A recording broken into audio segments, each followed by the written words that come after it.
Dangerous President umano kung may tuturing ang 60 araw na suspensyon na ipinataw sa kanya ng Kamara ayon mismo kay Cavite 4th District Representative Kiko Barzaga. Posible anyang gamitin ang resulta ng kanyang ethics case para patahimikin ang iba pang mga mambabatas na magtatangkang sumalungat sa administrasyon. Ang balitang yan sa pagtutok ni Milky Rigunan.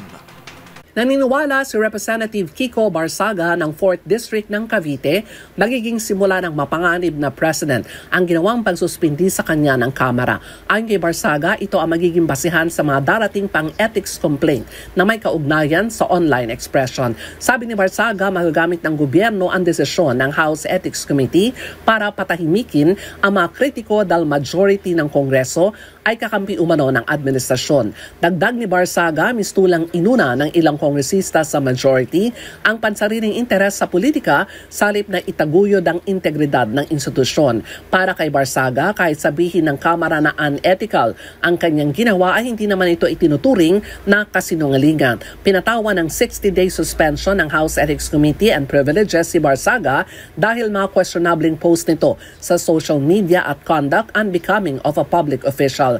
Pero hindi pinakailaman ng komite ang usapin ng inciting to sedition dahil ipapaubaya ito sa korte kung saan may kinaharap ng kaso si Barzaga na isinampa laban sa kanya ng CIDG.